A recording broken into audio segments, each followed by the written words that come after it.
तो आइए क्लास को आगे बढ़ाते हैं और इस क्लास में हम लेते हैं, लास्ट में हमने छोड़ा था एज वेल एज को जो हमने छोड़ा था, इससे आगे हम चलते हैं और इससे आगे जो सीखते हैं, क्या सीखते हैं वही सीक्वेंस में चला हुआ है। स्पोकन इंग्लिश के लिए आप लोगों को पता है, यहाँ हम लोग हिंदी के कई वर्ड्स होते हैं, उनकी इंग्लिश एक ही होती है, लेकिन अनलकीली हम लोग क्या करते हैं, हम लोग इंग्लिश के साथ हिंदी एक ही वर्ड हिंदी का सीखते हैं, ऐसा नहीं है, इसीलिए हम लोगों को ये प्रॉब्लम होती है। आइए इसे हम शुरू करते हैं और इसमें हम लोग सीखते हैं। तो सबसे पहले हम लेते हैं दीज क्या होता है। ये तो ना, अगर आप लोग चाहें तो मुझे इसे कमेंट बॉक्स में जाकर के भेज सकते हैं। जो मैंने द बोला, ये जो साउंड है, इस साउंड का नेम क्या है। हाँ, अगर पहली बार देख रहे हैं तो आप लोगों को थोड़ा सा ये लगेगा, इसीलिए आप क्या करें, जो मैंने अभी तक वीडियोस आप लोगों के लिए यूट्यूब पे डाली हुई हैं, क्योंकि कोर्स भी आ रहा है, आप लोगों से जाकर के ध्यान से देखें, सभी वीडियोस को देखें, वहाँ कहीं ना कहीं आपको बहुत कुछ मैटर इसमें मिलेगा। और इसके अलावा आप साथ ही साथ ये भी करें, चैनल अगर आपने सब्सक्राइब नहीं किया है तो इसको सब्सक्राइब करें और बेल आइकन को अवश्य दबा दें, ताकि नेक्स्ट वीडियो आपको फटाफट से तुरंत नोटिफिकेशन मिले और आप उसे देख सकें। तो आइए, दीज होता है ये अब कैसे है, ये है क्या। सबसे पहले तो इसमें यह आता है कि पार्ट्स ऑफ स्पीच क्या है। उसके अलावा ये आता है, इसको हम दो तरह से यूज कर देते हैं। या ना तो मैं आपको यूज करना सिखाऊंगा और ना ही मैं आपको इसका पार्ट्स ऑफ स्पीच बताऊंगा, बस आपको मैं ये बताऊंगा ये तो बहुत अच्छे हैं, इनका क्या कहना, दैट मीन्स ये बहुत अच्छे हैं। ये मैंने बोला, जब नजदीक के लिए हम किसी चीज को इंडिकेट करते हैं तो वह हम किसका यूज करते हैं, दीज।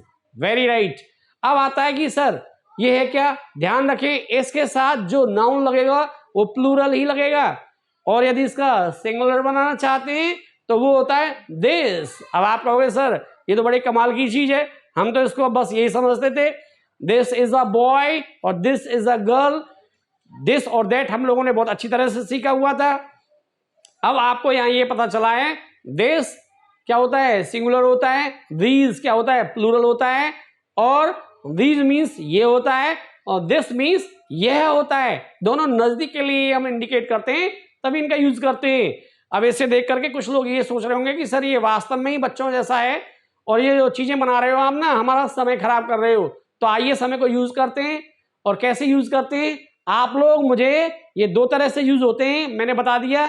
एक तो होता है, इसको हम यूज करते हैं प्रोनाउन, ऐसे यूज करते हैं, और एक इसको करते हैं हम एडजेक्टिव। मैं नाम नहीं बताऊंगा कौन सा प्रोनाउन होता है और कौन सा एडजेक्टिव होता है, आप नाम भी भेजें, और पॉसिबल हो सकता है तो जरा अपनी विट का सही इस्तेमाल करें, एक एक सेंटेंस भी बना के भेजें। तो दूसरा क्या आता है, नजदीक के लिए तो ये हो गया, दूर के लिए क्या करेंगे, दूर के लिए बोलते हैं दोज मीन्स वो। अब आप कहेंगे सर दूर के लिए हो या नजदीक के लिए हो, ये हो या वो हो, दे भी तो लगा देते हैं, बस दे कहाँ लगाते हैं, दीज दोज कहाँ लगाते हैं, यही चीज तो अलग है जो आप लोगों को टोटली डिफरेंट बनाती हैं। और इन चीजों को आप बिल्कुल बहुत अच्छी तरह से इनकी जानकारी लेने के लिए ज्वाइन बटन पे जाएं और ज्वाइन करें। इसमें आप लोगों को हम इन सभी चीजों को बहुत डिटेल में समझाएंगे। तो आइए, दोज क्या होता है, वो, ये क्या होता है प्लूरल, सिंगुलर क्या होता है इसका सिंगुलर होता है दैट मीन्स होता है वह। अब आप लोग कहेंगे वह तो ही भी होता है, शी भी होता है, इट भी होता है। तो आइए इनको चर्चा करते हैं, कहाँ, ज्वाइन बटन पे पहुंचिए और इनका सबका डिफरेंस जानिए, ऐसा क्यों होता है। ये अवश्य है आप लोग पहली बार ही इन चीजों को इस हिसाब से सीख रहे हो, क्योंकि ये किसी की कट कॉपी पेस्ट नहीं है। नेक्स्ट आते हैं, हम लेते हैं भाई ये चीज कहां से आप लोग पढ़ा रहे हो सर, तो फ्रॉम वेयर FROMWHERE, ये आपको समझ में आ गया।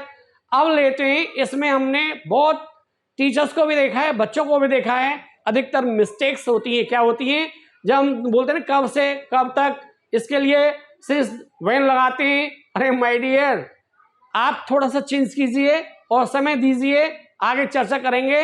इसको बोलते हैं हम हाउ लॉन्ग मीन्स होता है कब से या कब तक, दोनों के लिए हाउ लॉन्ग ही लगाते हैं। अब आता है हमारा अप टू का मतलब क्या होता है, अप टू का मतलब होता है तक, लेकिन अधिकतम मीन्स ज्यादा से ज्यादा कब तक। जैसे हमको बोलते हैं ना भाई आप ज्यादा से ज्यादा कब तक सीख जाओगे, सर आप हमें ज्यादा से ज्यादा कब तक सिखा दोगे, तो अप टू होगा अधिकतम के लिए।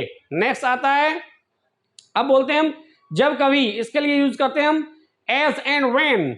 एज एंड व्हेन, ये क्या होता है, ये चलो पास्ट ऑफ स्पीच यहां भी डिस्कस नहीं करेंगे। अब एक सेंटेंस ले लेते हैं। अब आप कहते हो हर व्यक्ति इस सेंटेंस को दिन में कई बार यूज करता है। कैसे यूज करता है? जैसे वो कहता है क्या आप जानते हो? तो आइए एक छोटा सा सेंटेंस भी ले लेते हैं। इसे बोलते हैं do you know. Do you know. यदि आप डू यू नो बोलने वाले में से हैं तो इसको थोड़ा सा चेंज कीजिए, इसे बोलेंगे डू यू नो। अब आपने देखा सर आपने पहले क्या बोला, समझ नहीं आया, तो इसीलिए तो मैं आपसे बार बार ये कह रहा हूं, क्या ज्वाइन बटन पे जाइए और ज्वाइन बटन को प्रेस कीजिए और जुड़िए। आप लोग इंग्लिश जो सीखेंगे इंटरनेशनल इंग्लिश सीखेंगे, ये मेरा प्रॉमिस है। अब आता है अबव। अबव के लिए हम क्या लेते हैं?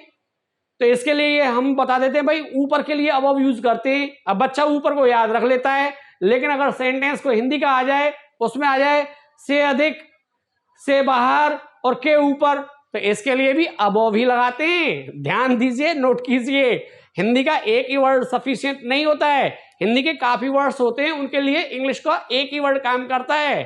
अब वो क्यों करता है, इसका अगर लॉजिक जानना चाहते हो तो नेक्स्ट क्लास में मैं आपको इसकी छोटी सी स्टोरी भी बताऊंगा कि भाई ऐसा होता क्यों है। तो आइए अब लेते हैं हम अबाउट। अब अबाउट का ना आप लोगों ने जो अभी तक हिंदी मीनिंग सीखा है वो क्या सीखा है? आपने सीखा है लगभग। अरे भैया लगभग तो होता ही है बाबत। अभी किस भाषा का शब्द है ये आप मुझे बताएं। इसके अलावा पास। अब आप कहेंगे सर पास के लिए तो और भी चीजें, नियर भी लगाते हैं, हैव भी लगाते हैं। तो माय डियर इसे कैसे लगाते हैं, इसे थोड़ा सा जानने के लिए आप पहले वीडियोस को वॉच कीजिए और फिर अपनी प्रॉब्लम को आप मुझे कमेंट के फॉर्म में डाल करके पूछिए। अब नेक्स्ट आता है इसका हिंदी मीनिंग और क्या होता है। तो बाबत हो गया, लगभग हो गया और पास हो गया। अब नेक्स्ट वर्ड लेते हैं, होता है अक्रॉस। तो अक्रॉस जो वर्ड होता है हमारा, इसका मतलब हम बताते हैं भाई के पार, ये वर्ड समझा देते हैं बच्चे को, ये प्रपोजिशन है और इसको ऐसे से यूज करते हैं बेटा। इसके लिए भी हम हिंदी अलग अलग ले लेते हैं।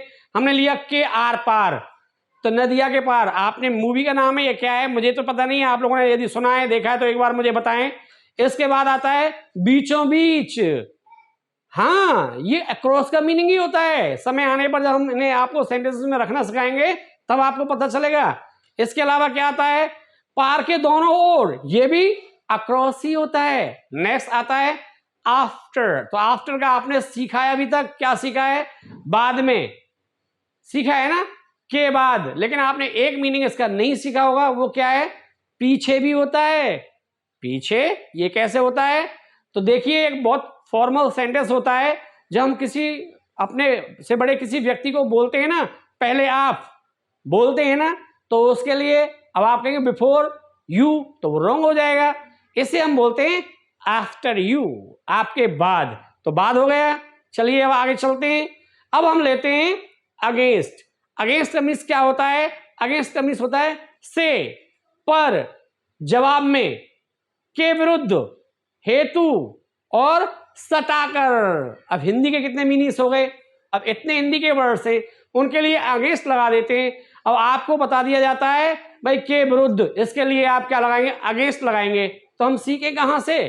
क्योंकि हमारे माइंड को तो नोट करके गांठ बांध के रोक दिया जाता है, बेटे अपना दिमाग लगाना मत और जो हम सिखाएं उसे भूलना मत, बस जीवन भर इसी पे अड़े रहना, डटे रहना। तो उसी का परिणाम ये होता है, आप जब भी कभी ये सोचते हो कि आपको बहुत कुछ आ गया है और जहां आप किसी अच्छे इंसान के सामने खड़े होते हो वहां फॉल फ्लैट, चित पढ़ते हो जाकर के। चित इसीलिए पढ़ते हो, आपको इन छोटी छोटी जानकारियों का अभाव होता है। आइए अब आगे बढ़ाते हैं। नेक्स्ट हमने लिया एट। तो एट हम बता दें पर। अरे भैया एट ऊपर भी होता है, एट साथ भी होता है। अब हिंदी के सेंटेंस इनमें क्योंकि हम लोग एट पर बता देते हैं और पर के लिए और भी वर्ड्स होते हैं इंग्लिश में। अब यहां ये आते हैं वहां हम कंफ्यूज हो जाते हैं, तो अब कंफ्यूज नहीं होना है। नेक्स्ट एक वर्ड और ले लेते हैं, वो क्या ले लेते हैं? अलोंग। अलोंग इसका मीनिंग क्या होता है? चलो इसका एक ही वर्ड ले लेते हैं क्योंकि वीडियो लॉन्ग हो जाएगी। के साथ अपना प्यार दें, नीचे कमेंट बॉक्स में जाएं, कमेंट दें। I think you all are getting proper enjoyment of this session, so please like this session or motivate me, then give me your very special comment as you people are keeping on. So please, I'll keep on getting videos for you, and you should keep on writing your comments like that as you have been doing. Thank you very much.